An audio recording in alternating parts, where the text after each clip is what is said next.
Hello and welcome to another episode of Starside Chats. We're back for another one. I'm one of your hosts, Zach Owens, and joining me as always is Aaron Capo. Hello. So we thought maybe we would talk this week about, we kind of have a double feature, two features.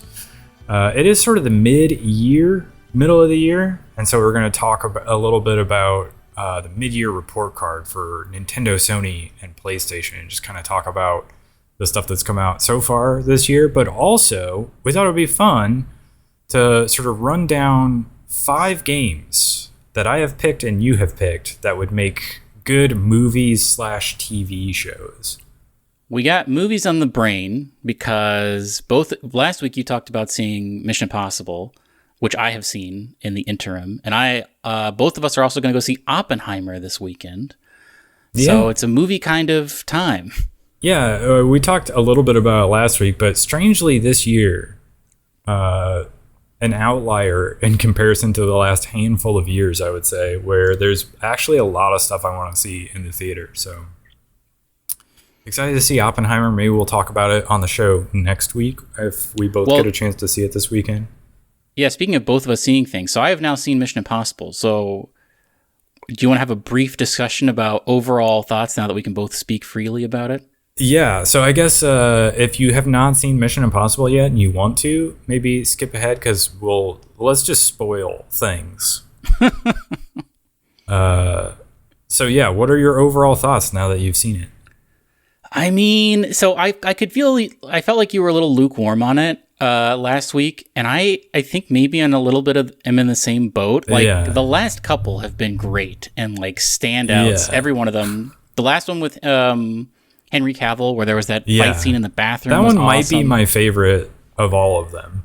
It's good. It's very, very good. The jump outside where they were like jumping out of a plane in Paris or wherever they were at was very cool to see. Yeah. And this one was good. That big like nail-biting sequence at the end where they only have like 15 minutes to do stuff and they all three sort of have to be in specific places at a specific time.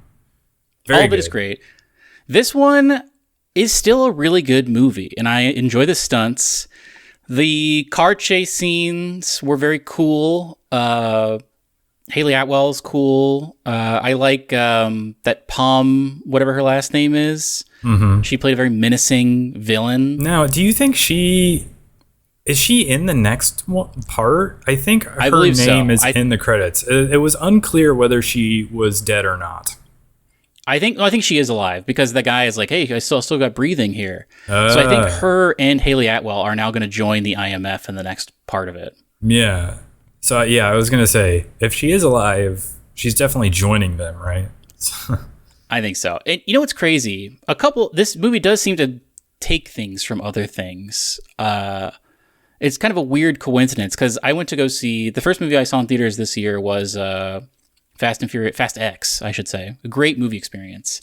A movie experience I kind of enjoyed more than Mission Impossible just because it was so bombastic and crazy. But in that movie, there is a scene where they're in Rome and a big bomb is rolling around the streets of Rome. And there's a big set piece where it like stops for a second and then starts to fall and then stops again right at those stairs that are in this movie in Rome, where they drive down those stairs in that yellow car. It's the exact same place. So it's weird that 2 movies in the same year have these big set pieces right at that location in Rome. Whatever that location is, I don't know. Man, that's funny. I didn't know. But also, and this isn't like a new thought. I read a bunch of people saying this on Twitter, but that train sequence was pretty similar to something you would see in an Uncharted game. Yeah, they talked about that, and there's also that, I think it's the second Jurassic Park movie where they're like trying to climb up a train as it's like falling over the edge of something. Oh yeah, they have that big RV. That's a great sequence, actually. Yeah, and there was also some review I saw where they were talking about how the car chase sequence feels very similar to the John Wick ones. Maybe it's partially because the door is like ripped off or whatever, but also I don't know. It just looked and felt kind of similar. And I don't think it was the strongest vehicle chase sequence from any of the Mission Impossible movies. Yeah, I agree with that. There was at the one, maybe it's the same one, or maybe it was the one before that with Henry Cavill in it, where he's like, driving around, I think it's Paris, and they're like going through that loop, and he's like going like, the opposite direction of traffic, and it's really crazy. There's that one, I think it was the one before the Henry Cavill one, where Tom Cruise's character, Ethan Hunt, jumps into that big like circle of water and then is dead for a second then comes back to life. Yeah, I think and that's then the he one just puts before. on a Hawaiian shirt and gets on a motorcycle, and that sequence is really crazy. Yeah. So there's like some really good vehicle chase sequences in the Mission Impossible movies, and I mean, they do some interesting things with this one. It's not like a bad sequence. It just like doesn't hit the heights of some of the ones we've already seen. And I feel like that's maybe just a good way of describing the movie as a whole. Like, not a bad movie, but it does not hit the same heights as like some of the previous ones, I thought. But I mean, I still really want to see the second part. And I think the plot of it is very interesting. Like the entity, I think, is a cool villain. I think partially that's one of the reasons I didn't connect with it as well. I thought the previous 2 or 3 were maybe better movies because you have like a better context and awareness of the villain, whereas this is so unknowable and like you can't really pin it down, that it just feels like it's like in Destiny, they're after the darkness. Okay, well, what is that? That's just some nebulous thing that you're talking about. So it just doesn't like, it was harder to like, it's very interesting. You're right about that, especially given current day with like our thoughts on like AI and where we're going technology wise. So it makes sense that they would want to do something like that. And it is like a very interesting twist on like what a bad guy can be. But it just, from like a writing standpoint, it's not as easy for the audience to latch on to your villain if it's such a nebulous thing that you can't really pin down and it's so unknowable. But I will say the one scene that kind of made me laugh, that I don't think it was intentional, and I think maybe didn't need to be in the movie, was at the very end, the villain, that Gabriel guy, is like, he jumps onto a truck and he's like, okay, I'm safe. I've done what the entity wanted me to do. And then he's just like chilling out and, contemplating what he's going to do next. And he puts his hand in his pocket and he realizes he doesn't have the key. And then he just like very dramatically screams Ethan Hunt's name. Or maybe he just says like, Hunt. He does the Kong thing. Yeah. It's like, that didn't need to be as dramatic, I think. But that was the only part that I can point to where I was like, that could be cut. But I liked. So definitely that guy has like an earpiece in, and the AI is just like, word, like he's his puppet, and it's just word for word what's happening from the AI, right? I was also unclear if Kittredge is like neutral at best. He's not like specifically a super bad guy, but was Carrie Elwes? He was on the train at the very end. Did Kittredge know he was also on the train, or was he also being there? A question that we had that I talked about with my brother after we went to see it, because we're like, Kittredge is one of those guys that's like, you cannot quite tell whether he's supposed to be the good guy or the bad guy. Yeah. And it was a little bit similar in the first one where like, he's a little bit cast as the bad guy because we're following Ethan Hunt and we know that Ethan Hunt is like innocent, but he's presumed to be this rogue agent, right? This mole. And so he's not a bad guy. He's doing his job sort of thing, but he ends up being cast a little bit as the bad guy. And I almost think he's a little bit in a similar role in this movie. But the thing is, he also is trying to make a deal to get the key, right? So he's basically doing what Carrie Elwes' character is doing.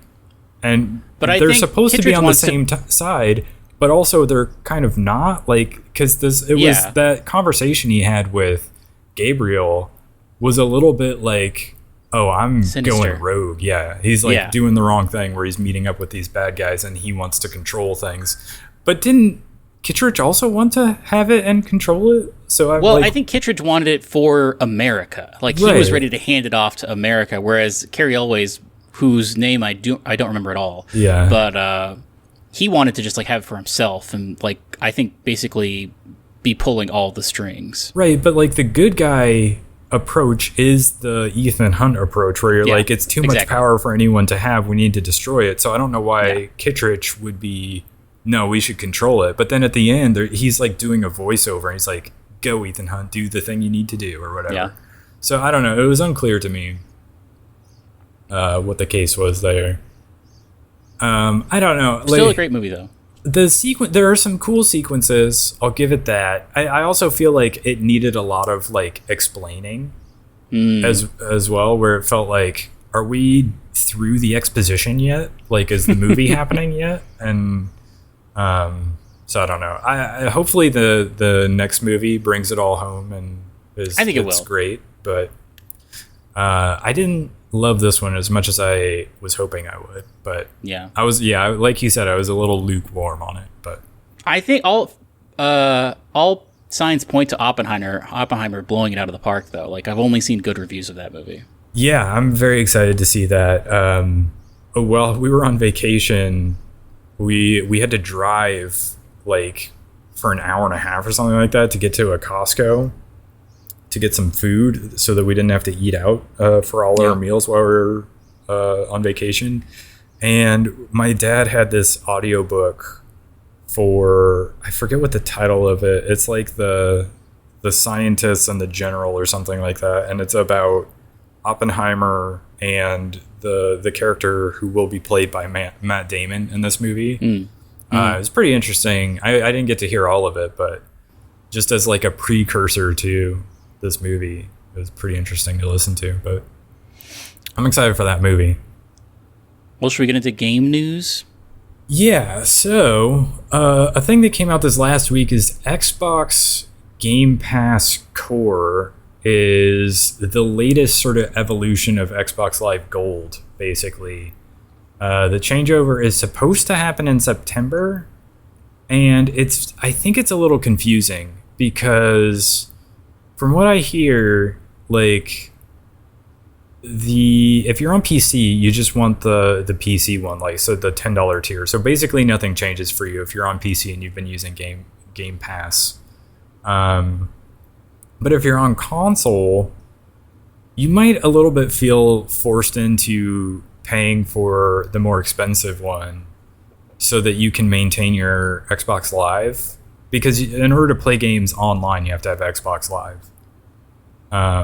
Which sucks. Like, it's weird because PlayStation Plus, is that what it's called now? I forget. But who knows? PlayStation Network, if you want to play games online on PlayStation, the $10 tier is the one that gets you online games. But with Xbox, if all you want is to play games online, you basically have to pay $15 and you get the Game Pass stuff. But I don't know.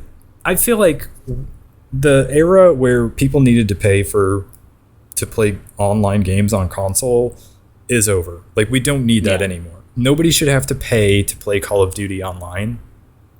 Like, on PC, you don't have to, obviously. And there was a time back in, like, the 360 days where Xbox Live and PSN were, like, in their infancy.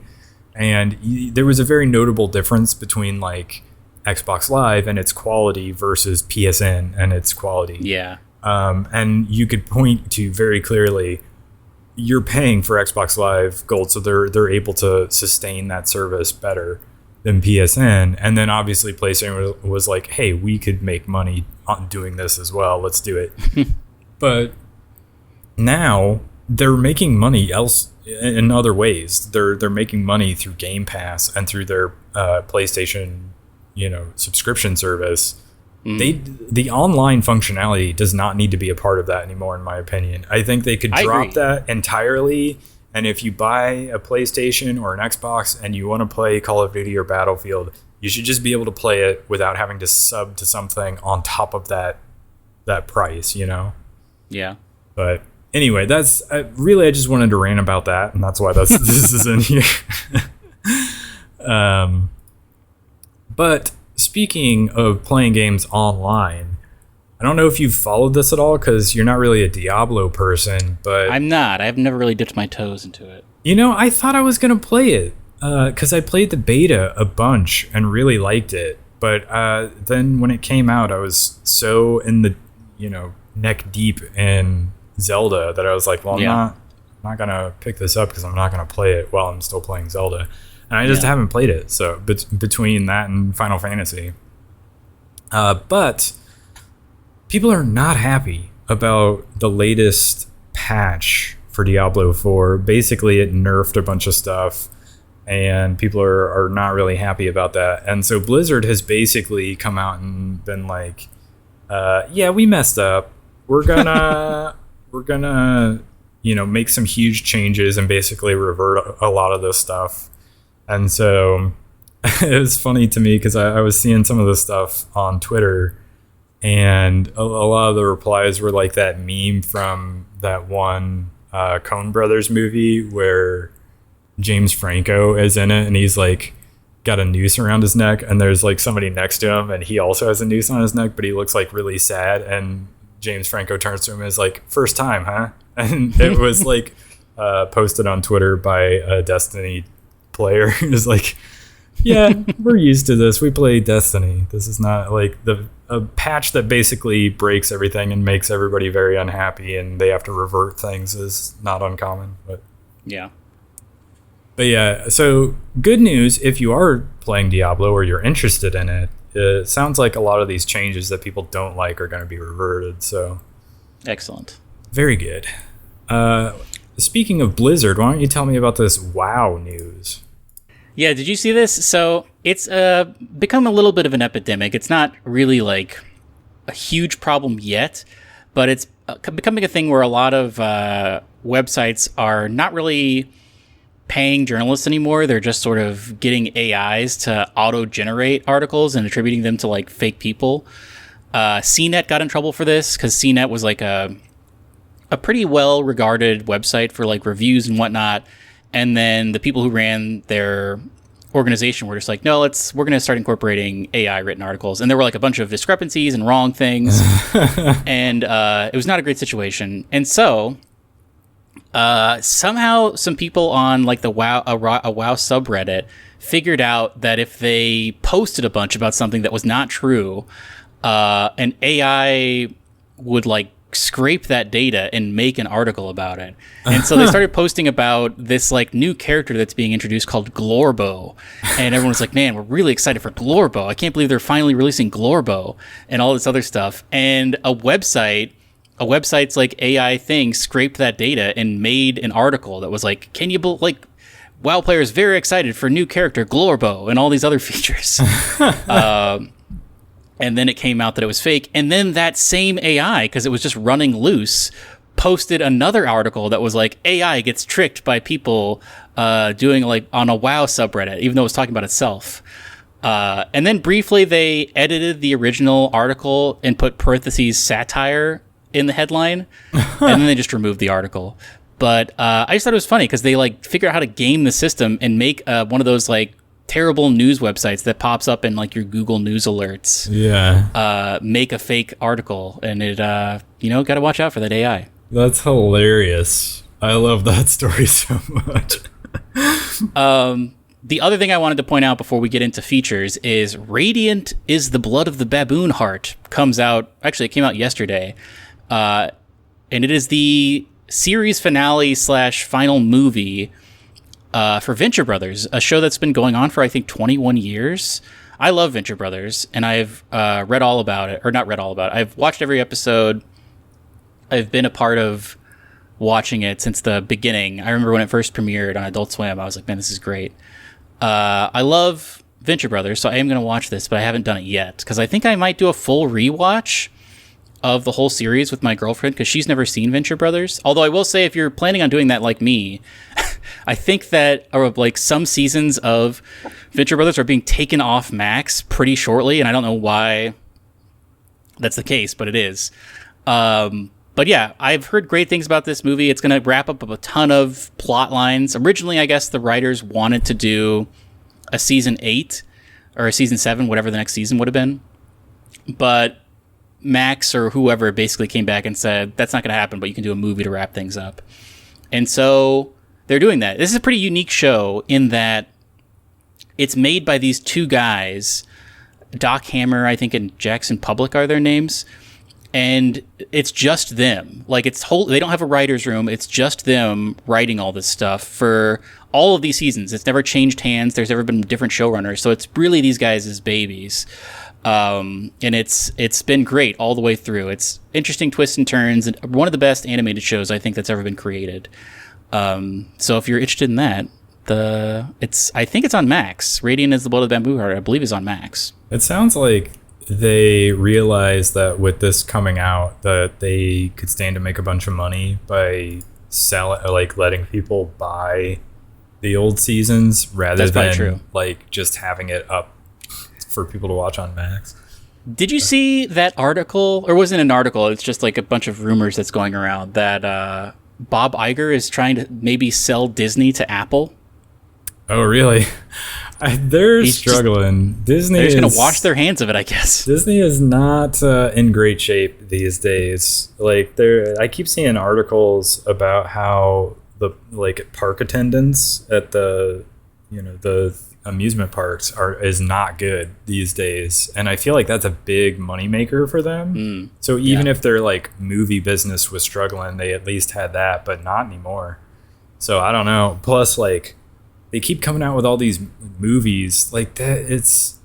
I don't understand their strategy. Like, why do they keep making these like soulless live action remakes of things instead of making new things?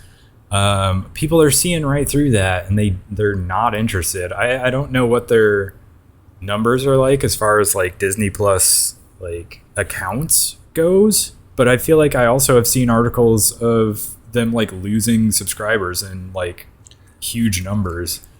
It's crazy because like the one live action remake I was like, oh, I'll check that out, was going to be the Mulan one, which was one of the first ones, but then I read that they took all the music out of it, which like Mulan had those like really great songs, and so I was like, why would I even watch this if I can't hear that Let's Get Down to Business song? Everything I hear, and this is like symptomatic of all of those remakes, is that like they completely botched the message of the original movie. Like, the writers didn't understand what like made the original movie good and like what it was trying to say, and they completely like do it the wrong way, where like this character of Mulan, for one, there's like a whole side story of like problems with like that actress and how she like there's like a lot going on in terms of like the people of Hong Kong and like China and them pushing in on Hong Kong and all of this. And she's been on the wrong side of that whole conversation. Ooh, that I don't know that part. I don't want to get into that because it's a whole thing. But there's reason to not want to support it based on that alone. But also, in general, they get the story wrong. Do you think we'll ever get to a point? This is Pixar, I guess, so it doesn't really count. But do you think we'll ever get to a point where they remake, like we get a live action, in quotes, Toy Story? I mean, I wouldn't put it past them. That's the other problem with Disney right now, is they don't seem to have a creative bone in their body anymore. They just like are remaking like the soulless remakes of movies that are much like the new ones are not as good as the old ones. And so like nobody wants to watch them because they know they're going to be bad. And so their box office numbers keep making these very expensive movies and they keep flopping. Same with like Indiana Jones. Like the Indiana Jones movie was a complete flop. And it in large part, I think, because the story was very similar to that of like Last Jedi, where they I haven't seen it yet. I haven't seen it either. This is just what I have read about it. But like they've brought back this character from your childhood that you loved, but now he's this like aging old sad man that like basically doesn't want to live anymore. And it's like, who wanted to see that? Nobody. So they've completely ruined all these like legacy characters, and I don't know. This is I haven't seen that movie to confirm whether that's the case, but from what I've read, they completely botched the character of Indiana Jones for that movie. So you know what they need is 5 video game movies. That's true. They might have better luck. Well, actually, I would not trust any of the movies that we're about to talk about or any of the games that we're about to talk about in the hands of Disney right now. I would give them to just about anybody else. But I don't know how you want to do this. I mean, we can do the sort of back and forth. Let's go back and forth. I think that works well. Do we have any honorable mentions we want to mention before we get into our top 5? Yeah. So the first game immediately that I thought of was Hollow Knight. But then I thought about it for a second, and I was like, I don't know if I could watch I guess it would have to be animated, and I don't know how interesting, I don't know how much a Metroidvania would, like, transition to like a film or a television type of media. So well, but I mean, you say that, but Mario, did you think that would be a movie? Yeah, I guess that's true. I don't know. I mean, I love to live in the world of Hollow Knight and just like experience the music and all of the atmosphere and whatnot. And so obviously I would definitely check out some sort of like animated, I think it would have to be animated, like television show or movie of Hollow Knight. But I don't know. The ones that I actually put on my list, my top 5 are, I think it makes, you can visualize what they would be if you put them on the screen. Yeah, my immediate thought was like, well, Mass Effect, but that's, I think, maybe already in the works, like a TV show from Amazon. Does that sound right? I don't know about that. I think that does sound familiar. But also, Amazon owns the rights to a ton of stuff, and they're never doing anything with it. Like, true. they bought the rights to Snow Crash and to Ringworld, and we haven't seen anything about either of those. That might be one of those that's just like they own the rights to it, but they're not doing anything with it.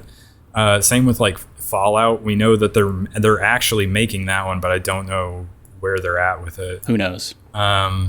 So those two I thought of, and I thought of like Elder Scrolls. You could do so many things with that.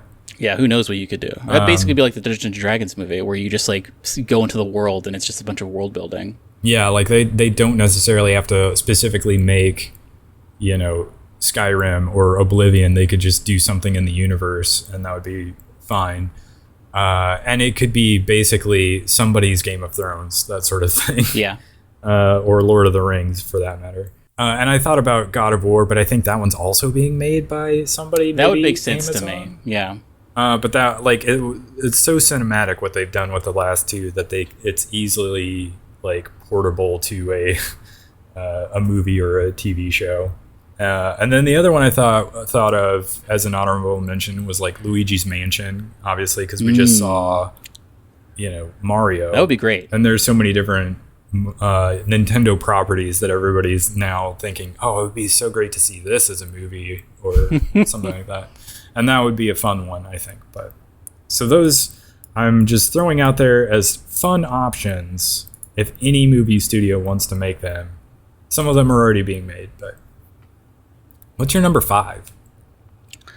My number 5, we were talking a little about this. I wonder how similar our lists are going to be. My number 5 is Watch Dogs 2. I originally wrote Watch Dogs, but I don't really care about the story of the first one. It's kind of just like a sad guy in Chicago. Was it Chicago or Seattle? It doesn't matter. The first one was Chicago, yeah. Watch Dogs 2 is like very prescient with like all the new technology stuff happening right now. It is basically Hackers the movie 2, which is Hackers is my favorite movie.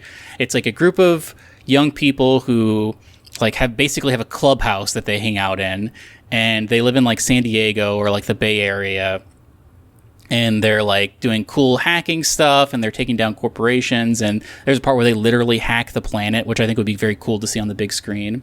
And I could see this being, I mean, this is basically kind of Mr. Robot a little bit, which was that show on like USA or whatever. I don't remember what channel that was on. But I kind of dropped off of that show when it started to be about like his like mental illness. I didn't really care about him having multiple personalities. I was more in it for like the hacking part of it. But I think Watch Dogs 2, and obviously you wouldn't call it Watch Dogs 2 because that doesn't make any sense for a TV show, but it would be like Watch Dogs, and it just follows the people from Watch Dogs 2. Because the characters in that were also really great and fully realized. There was that cool guy with the mask on his face that I think would look cool in real life. But yeah, my first pick is Watch Dogs 2, because I think I would say I'm leaning more towards movie, than television show, because I think it could be pretty succinctly. It would basically follow the same path as I think Hackers the movie. It would just be like set in modern day. But that's my number 5. What's your number 5? My number 5, we talked about whether this was a cheat or not, because there already sort of is a TV show based in this universe, but it's not like based on the movie. And obviously, you could do a lot of different things with this. But my number 5 is Cyberpunk 2077. Ooh, yes. I think it would be very cool to see like a cinematic take on either just the story from the game, or just like, you know, another story set in that universe, but like not an animated version. Like you could do a TV show, you could do a movie. Either one I think would be very cool to see. And I want it to not be an animated show. Like I'm not against animation, but like if you did like a live action futuristic like cyberpunk movie, I think that would be awesome. That'd be really cool. Yeah. So what's your number 4? I have talked about this game has popped up on a number of my top 5 lists as just like, because I love it and I think about it probably once a week, just because it's like very much ingrained in my brain. But the classic N64 game Space Station Silicon Valley, which, to recap, some scientists in the past made a space station with a bunch of robot animals and then sent it off into space, and it's just so happening it disappeared, and now it's coming back. It's on a collision course for Earth. It's going to crash into like New York City. And so a zany scientist and his robot are sent to like infiltrate and figure out what's going on in the space station. And the robot gets broken, and so the robot ends up having to use other like bodies, basically can hop from body to body. But there's a great interplay between them. Like there's at the end and beginning of every level, there's kind of like they talk to each other, the guy in the spaceship as well as like the robot. And so that could be like a kind of a zany thing. I don't know if I would want this. I guess it would probably have to be animated. I don't know what sort of the tone would be. And I don't know if you would follow the robot or the guy in the ship, but I just think it would be very visually stunning to go through all these like biomes and stuff and to have all these weird little robots. This I think would definitely be a movie as opposed to a TV show, because I think you could tell the whole thing, and then the final climax that happens in the game at least is you like go down to New York City and you have your full like original robot body put back together, and you have to like fight all the animals at once, and there's like a big animal. But I think that would be cool to see IRL. Although I don't know, maybe it would be CGI. I don't know, but that's my number 4. What's your number 3? It would be my number 4. Oh yeah, your number 4. So I thought about I initially penciled in Spec Ops: The Line, if you remember that game. Yeah, I've heard that's very good. It's sort of based on Heart of Darkness as far as like the story and where that game goes. But it's been so long since I played it that I don't remember it well enough to like talk about it in an interesting way. And that's a little bit true of the one that I ended up putting at my number 4. Because it's also been a long time. But do you remember that Enslaved Odyssey to the West game? Yeah, the classic, the oldest tale that's ever been told. Yeah, so I mean, there have been a lot of movies and TV shows based on, you know, Journey to the West. But this was an interesting one from the 360 era that had Andy Serkis as like the lead character. And I believe it was written by the guy that made Ex Machina. Do you remember that guy? I forget his name. Oh, really? I don't remember his name.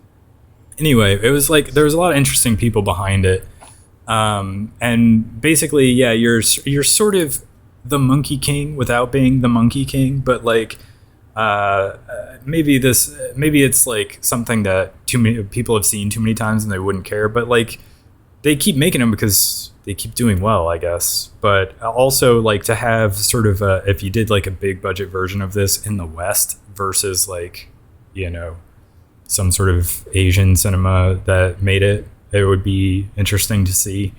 But I just remember the game being pretty fun and pretty cool and sort of a hidden gem that didn't do as well as it should have. But yeah, that story is like, I don't know, fun to see how many different ways they can do it. Like Dragon Ball is basically I know, Dragon Ball is that.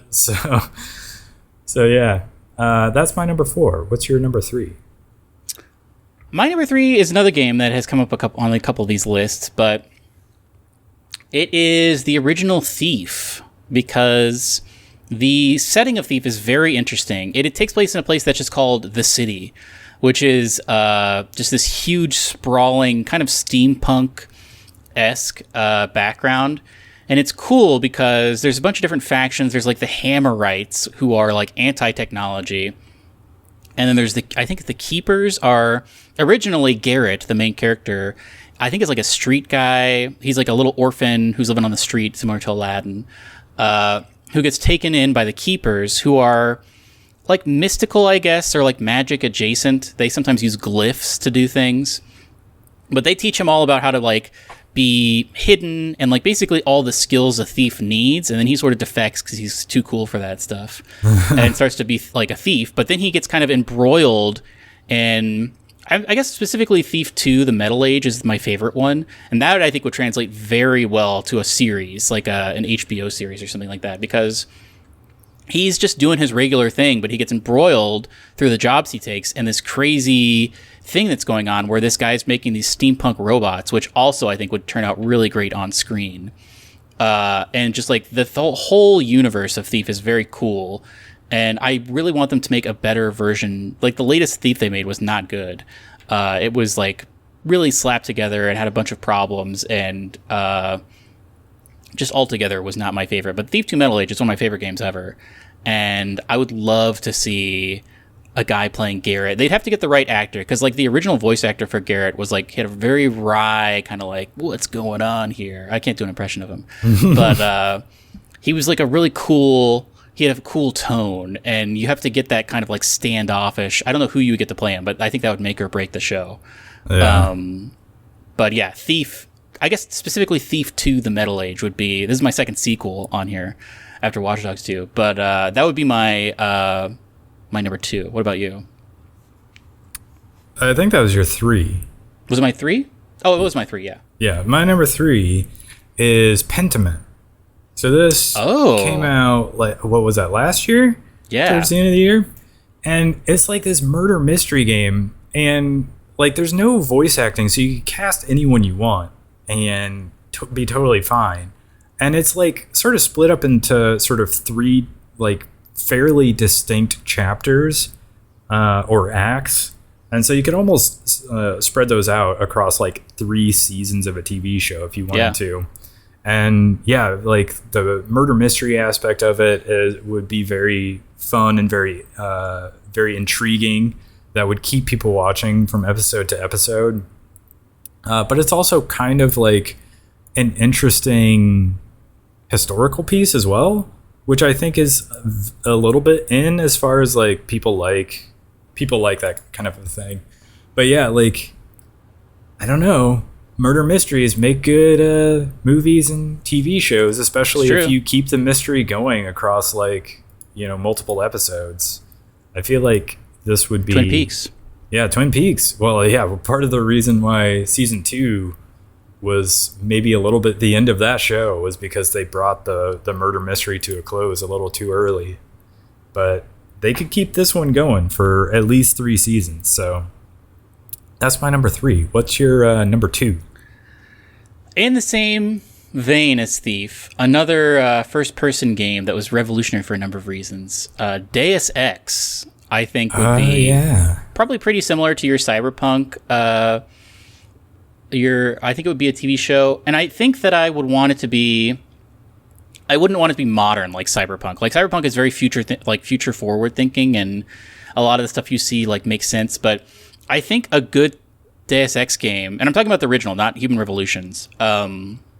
I think that it would need to be set in like the era that it came out. So like, I think it came out in the 90s, like very late 90s. I forget exactly when the release date of the original Deus Ex was, but set it at that time, make it like that era's version of what they think the future is. Like have his like blocky stuff and like the weird mods and whatnot.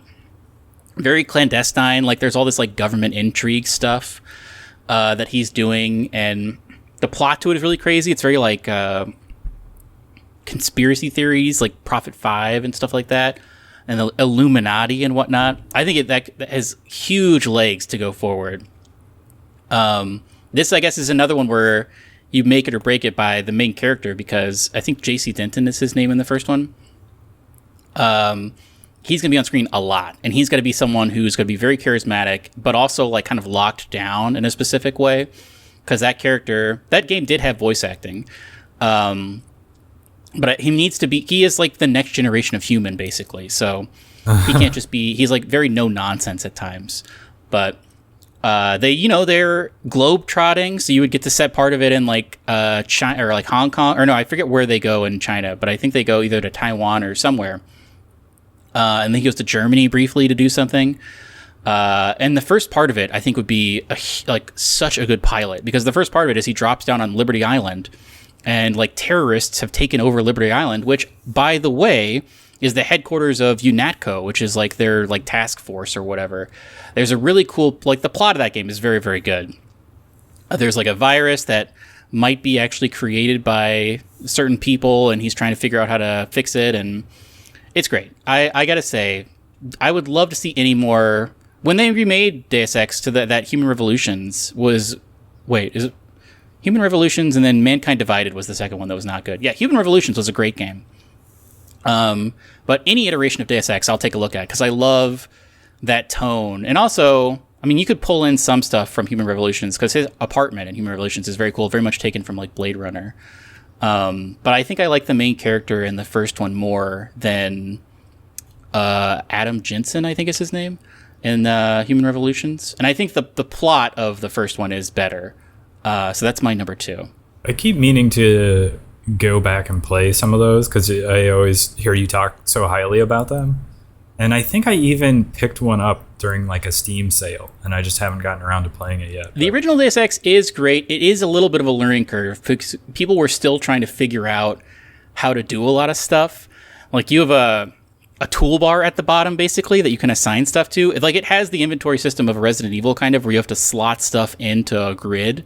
So, like, if you have a big rocket launcher that's going to take up a lot of space in your inventory, you can become over-encumbered, I think. It's crazy, because also, like, it has that Fallout thing, before Fallout was a thing, where, like, your legs can be crippled. And so you just, like, are, like, close to the ground and you're walking very slowly. Like, different parts of your body can get affected. But it's great. If you can make it past the kind of archaic design of some of the things, there's a lot of fun to be had with Deus Ex. Hit me with that number 1. My number 2. Oh, yeah, your number 2. I'm getting out of order. I just put Yakuza. Oh. But maybe specifically I would say Like a Dragon, which is the one that I have played the most of. I've finished it, whereas I don't think I have finished any of the other ones. But it would be hard to cast for Ichiban, because he's such a distinct character and has a distinct look.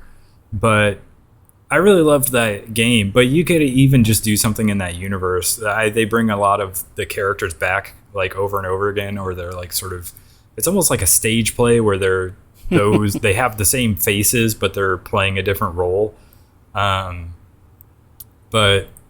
yeah, it's such a good game, and also somewhat cinematic as well. Like, very weird and goofy at times, a little surreal at times even, but like very it would be good as a TV show, because it keeps you wanting to see the next chapter and what's going to happen next.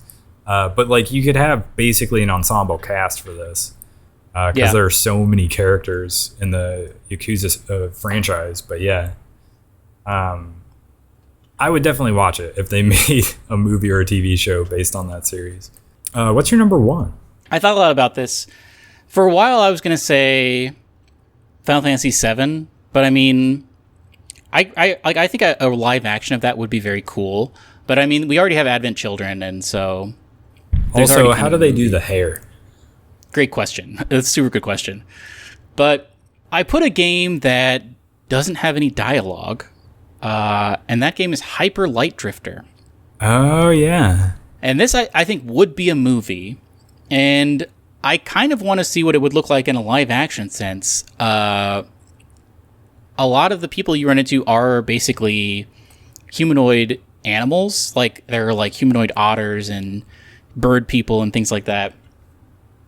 But I wonder if it could retain, just like the atmosphere of it is so cool. And I wonder if they could retain that atmosphere. Because every once in a while, this happens like 3 or 4 times in the game. You'll go into an area, and then the music will just stop, and it plays this very haunting music that's really cool. And you just see this like big black dog, this like jackal that kind of walks around, and you're just you have to interact with it a little bit. And I think that would translate very cool to a live action movie, especially if they use the same sound cue. I don't know. I guess you would cast like a person as the Hyper Light Drifter, but maybe he would be wearing a mask. I don't really know. I don't know how well it would. Like I a little bit of me is envisioning like a super cheap Netflix show where they just like put very cheap costuming on this and it looks awful and it's all on green screens. But the way to do it, I think, is to shoot everything practically and have it be in like these very interesting rich sets that have like, you know, pink crystals on them and stuff.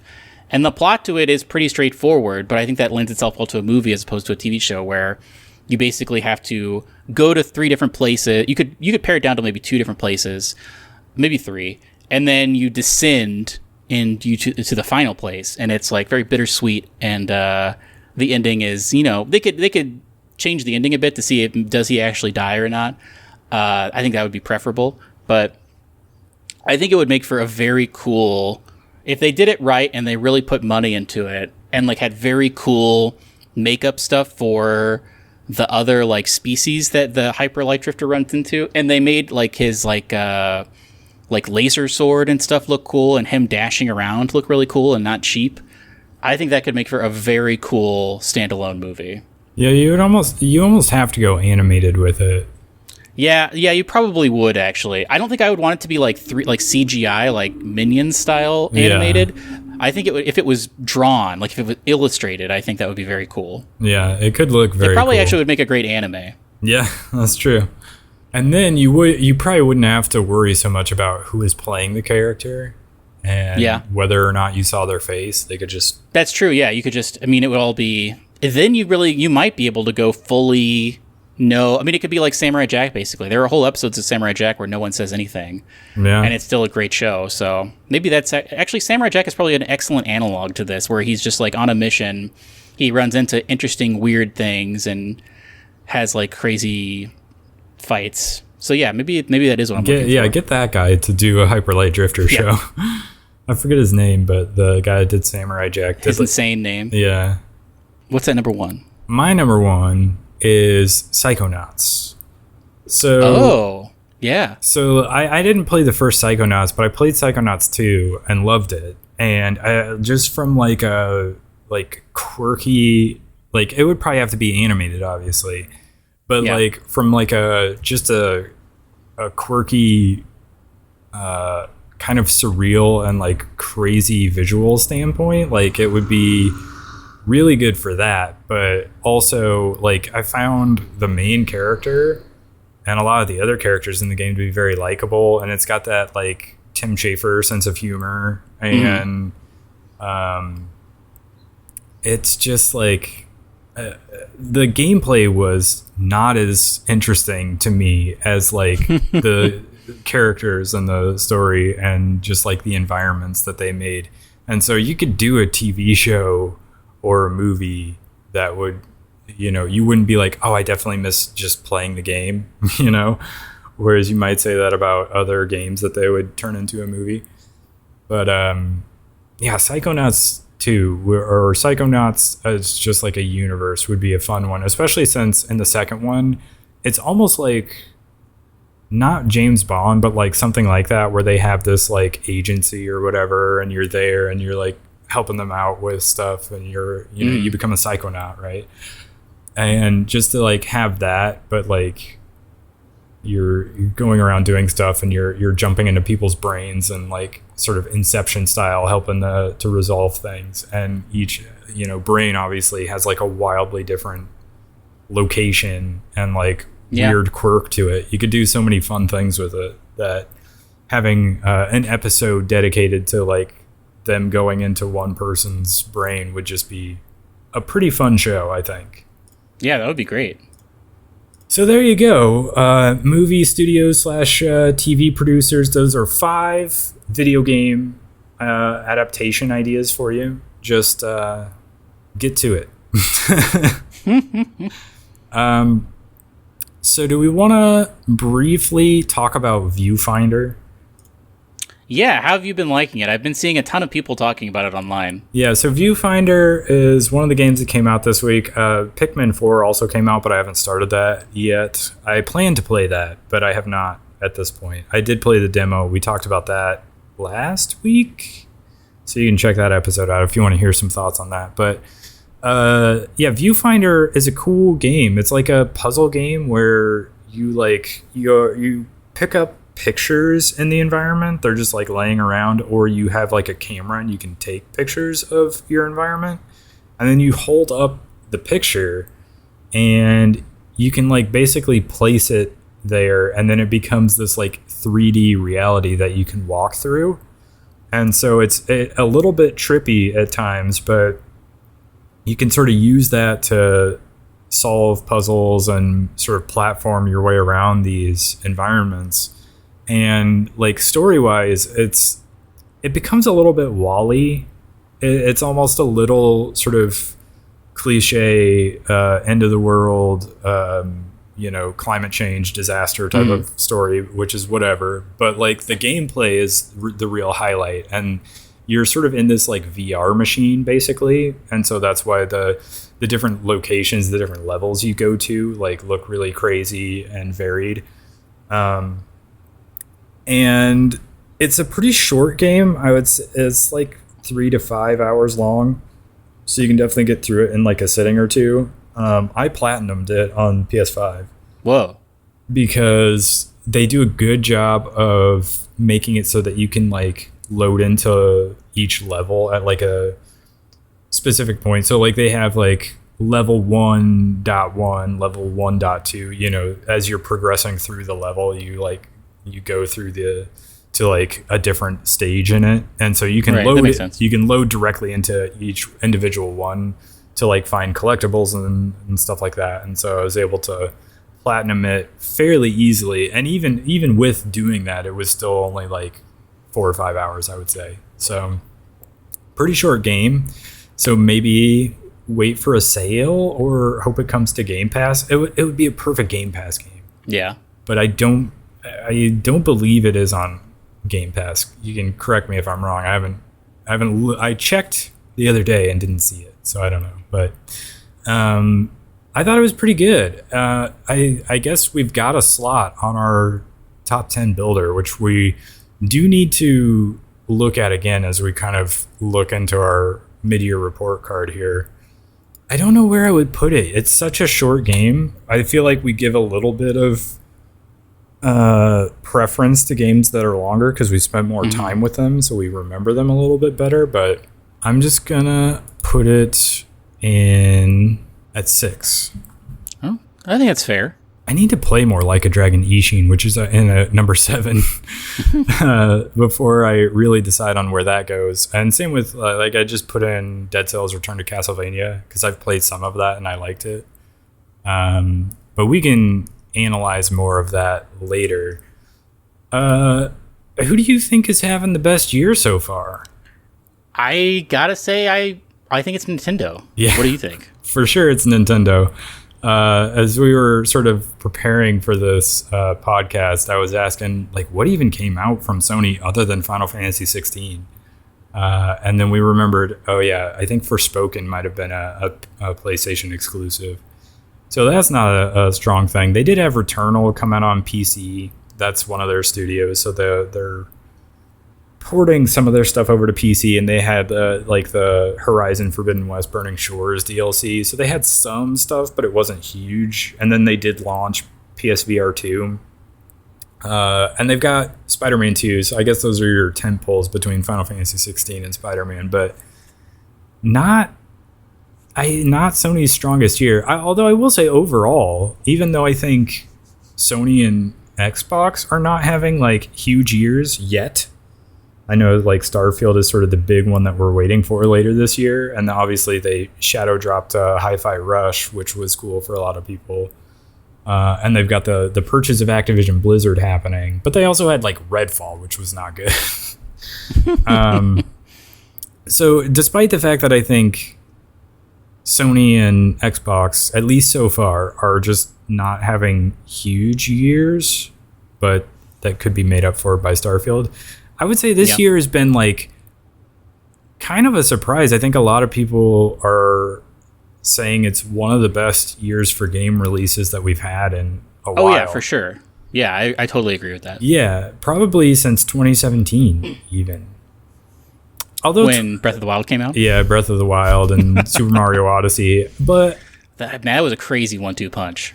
Yeah. Well, and I think 2020 was a better year than a lot of people remember because there's like Ghost of Tsushima and Final Fantasy VII Remake and a couple others that I'm blanking on. But when I looked back at that one, I remember thinking, why aren't people talking about 2020 more? I think maybe it's because it was like the last year before pandemic really started impacting releases. But slow down, yeah.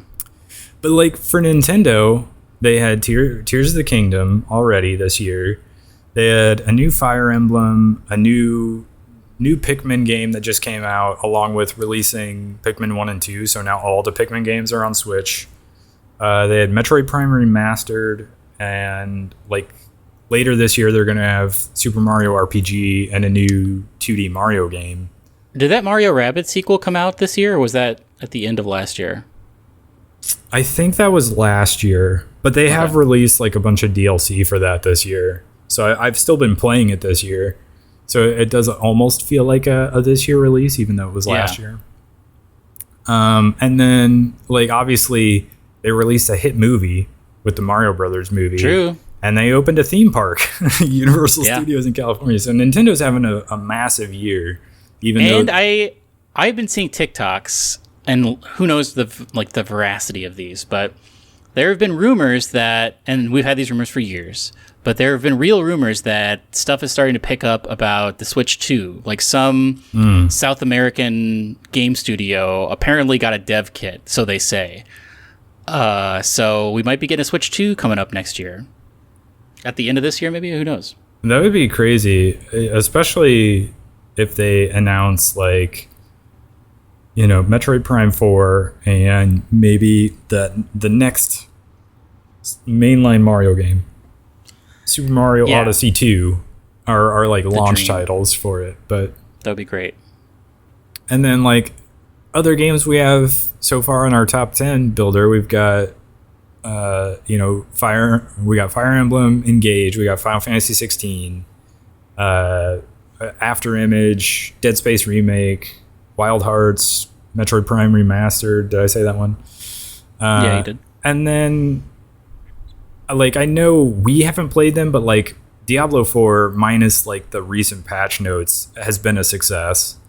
There was Street Fighter 6, which was another big release. And then Resident Evil 4 Remake, I think, is going to make a lot of people's top 10 lists this year. Yeah. So, I mean, it has been like quietly a huge year for games.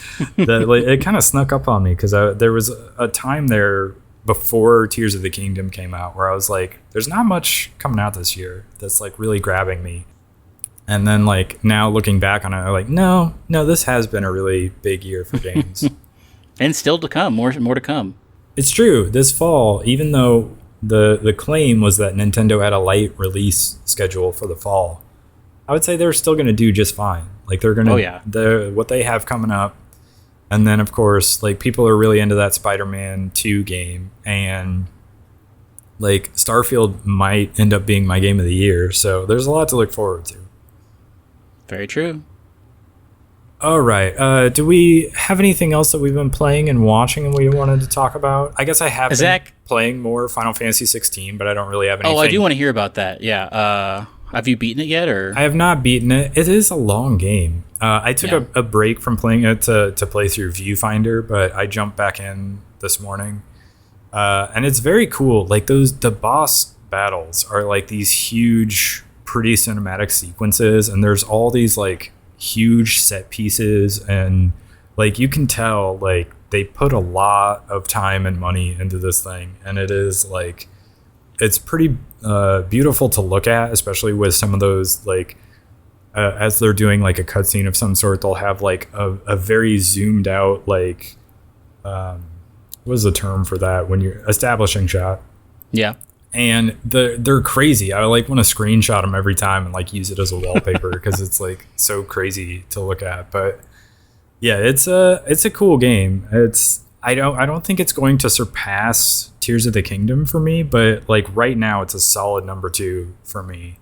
Wow. But again, all of them could slip once Starfield comes out. So my girlfriend has been traveling, and so I started to do something that I haven't done in a long time. I tend to do like if I really want to watch something, I will try to savor it. And I made it halfway through the second to last season of The Expanse, like 2 years ago. Oh yeah.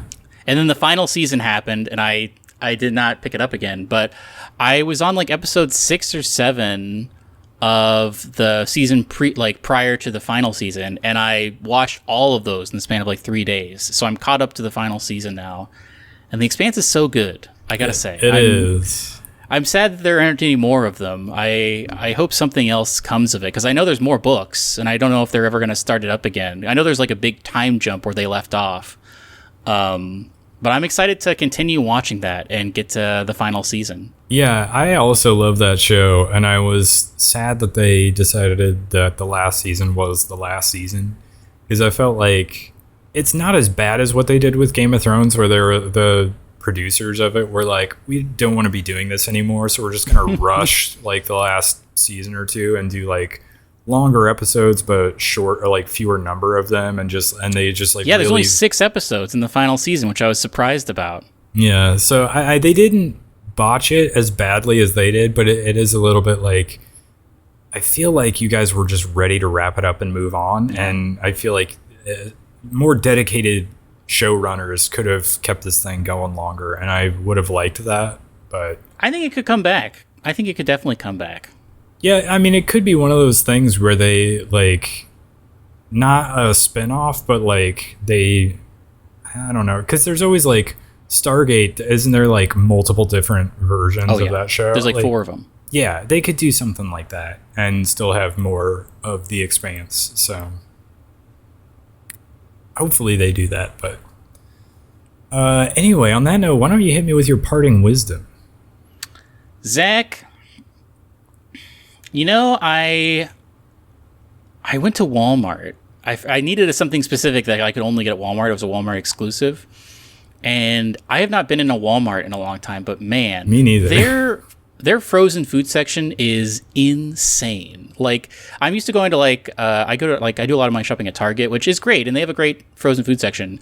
But the Walmart next to me is like twice the size of the Target, and the frozen food section has insane brands I've never heard of that all look crazy. And so I picked up just a couple of random things that I saw that I was like, this looks interesting. These like weird bowls that I had never seen before, and they turned out to be really good. They're like Filipino bean and rice bowls or something with tofu in them, and I don't know actually if they're Filipino, but they're crazy. So I guess my wisdom is that if there's a store that you haven't been to in a while, like if you avoid Target, if you haven't been there in a while and you shop somewhere else, go back to that store, because I feel like a lot of things are getting revamped, and it's like crazy the amount of interesting things you can find at a store you haven't been to in like 5 years. I guess that's true. I haven't been to Walmart in a really long time. I think you would be like amazed if you walked through their frozen food section. I probably don't eat a lot of that stuff anymore. I feel a lot of the frozen stuff is like very sodium heavy. Probably. And they probably have a lot of carbs in them. You know what I saw? And this is also something you probably wouldn't eat, but you know how they have those the classic Pillsbury roll like tubes of biscuits? Mm-hmm. They have a tube of banana bread now. Oh, really? Isn't that crazy? That's crazy. If I did eat carbs, I would think about that. But I think it's exclusively carbs. Yeah, oh, for sure. I mean, it's probably bread. Very bad for you. Yeah. It probably is very, very bad for you. It's funny, I watched randomly, I heard about this show called Secret Eaters. Or no, Is that the one I was thinking of? There's 2 shows that I randomly stumbled upon this last week, and I watched like episodes. They were just on YouTube. One of them was Secret Eaters, where they talked to these people, and they were like, at the beginning of the episode, they're like, we don't eat that much, and yet somehow we're like gaining weight, and it's a complete mystery. Can you help us solve this problem? And they were like, okay, with your consent, we're setting up all these cameras, and like, of course, at the end of it, they catch them just like snacking all the time. They're like, hey, yeah, that's the problem, and like that's going to be the answer before the episode even happens. But of course, that's what it is. And then there was another show that I think is on like Amazon Prime. It's like super size versus like super skinny, and so they have these people that basically have eating disorders where one of them doesn't eat and the other one just eats way too much, and they like flip-flop their eating habits and make the other person do the other thing for like a couple days, and then they like try to convince both of them to like have more healthy diets where they actually eat not just healthy foods, but the person that doesn't eat actually eats, and the other person that eats too much doesn't eat as much. And the person that ate too much on the episode I saw, they like brought out this giant plate of bread that was like, it was like multiple stacks of bread, and they're like, because you eat so many sandwiches, this is how much bread you consume in a week's time. And just like to have that presented in front of them is like, yeah, people probably do eat too much bread, and it's like one of the worst things that you could eat. But anyway, on that note, go ahead and follow us at Starside Cafe on YouTube, Instagram, and Twitter, and we'll catch you on the next one. Goodbye. Goodbye.